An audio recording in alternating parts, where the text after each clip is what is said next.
Oi, pessoal do oitavo ano, tudo bem? Sejam bem-vindos à nossa primeira aula de História. Hoje a gente vai falar um pouquinho sobre a crise no sistema colonial.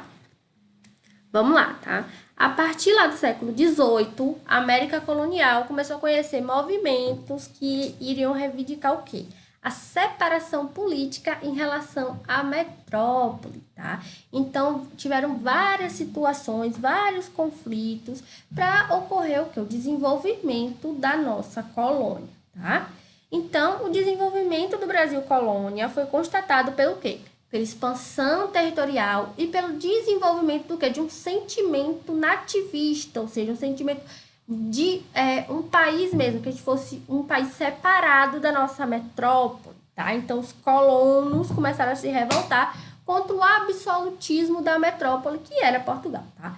Então, os nativos, ou seja, aqueles que nasciam aqui no Brasil, não estavam mais aceitando que Portugal tivesse o poder absoluto sobre o nosso país, tá, pessoal? Então, durante o século XVI, a colonização portuguesa no Brasil ficava ali mais no litoral, tá? Então, onde tinha os engenhos de açúcar e tinha a extração ali do pau-brasil. E no século XVII, a gente começou o processo de expandir o nosso território, sair ali do litoral e ir para o interior, tá? Então, a gente começou uma colonização interior, lá do interior, na interiorização da colonização. Então, o que foi que contribuiu para essa interiorização? A pecuária, né? Porque o gado se desenvolvia nos pastos do interior tranquilamente.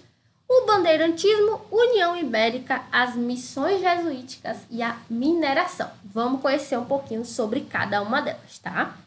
A pecuária vai ser a atividade que vai tratar todos os aspectos da criação de gado, né? Então, a atividade econômica que inicialmente estava ligada ali à atividade açucareira.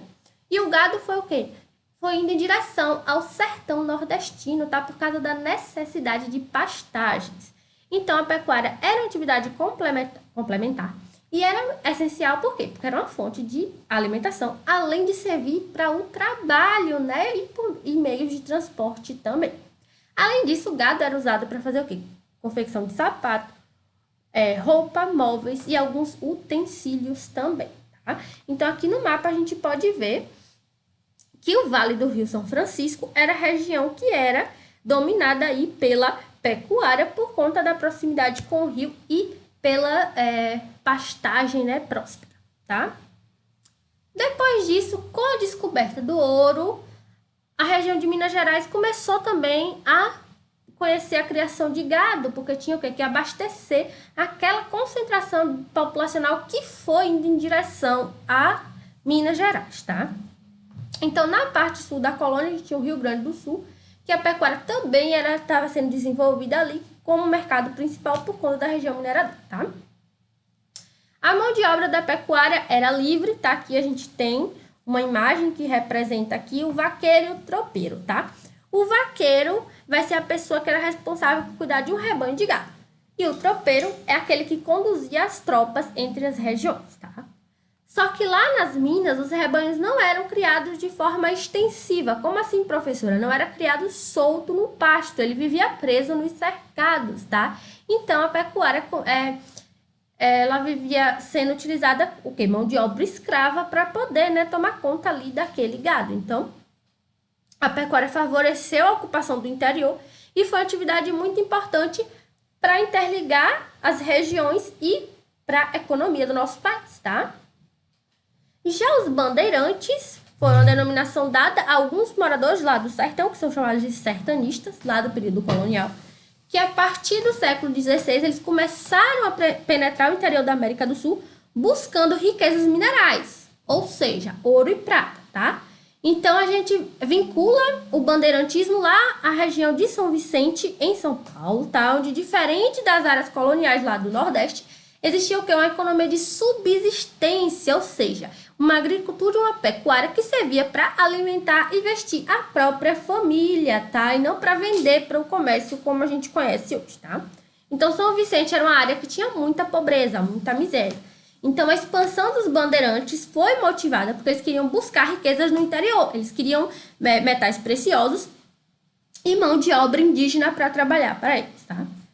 A partir lá de São Vicente, os colonos iniciaram a ocupação do interior lá do Planalto Paulista, e essa ocupação foi marcada pelas atividades de subsistência, como a gente já tinha falado antes, tá? Depois do bandeirantismo, a gente tem a União Ibérica, que foi lá de 1580 até 1640, que foi um fenômeno político lá que ocorreu entre a segunda metade do século XVI e a primeira metade do século XVII, tá? Então foi o quê? A junção da coroa portuguesa e espanhola. Essa junção aconteceu depois que Dom Sebastião, que era rei de Portugal, desapareceu e morreu lá em 1578, tá?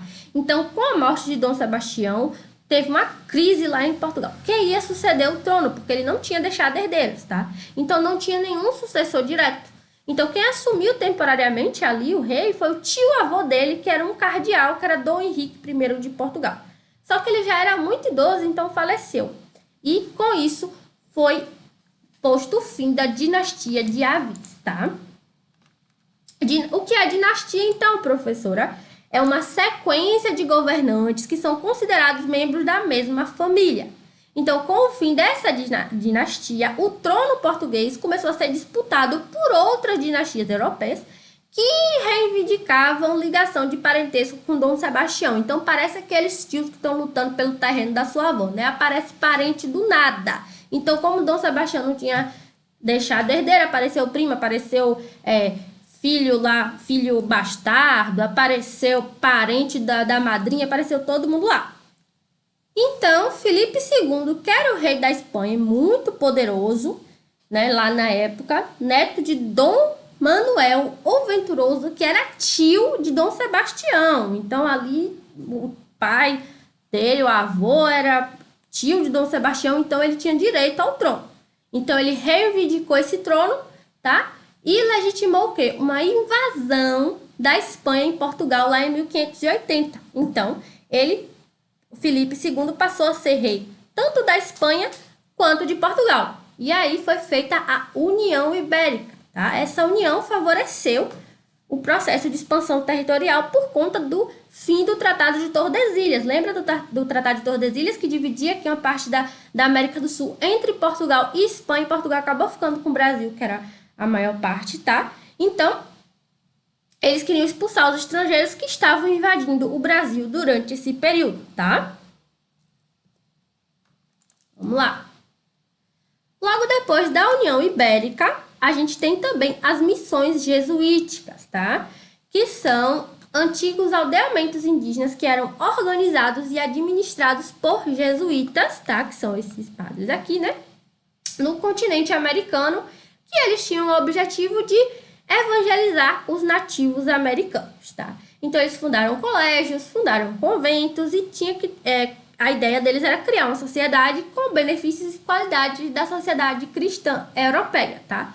Só que eles queriam tirar os vícios e as maldades que eles encontravam lá na Europa, tá? E essas missões eram aonde? Na sua maioria, no interior das colônias, tá?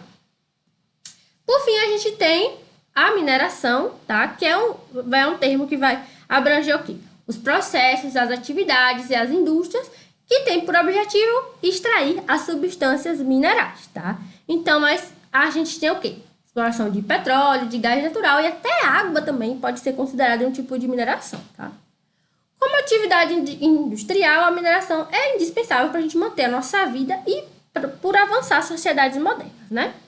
E o que seria um mineral, então? Um corpo natural, sólido e cristalino, que é formado em resultado da interação dos processos físicos químicos em ambientes geológicos. O que são ambientes geológicos? As rochas.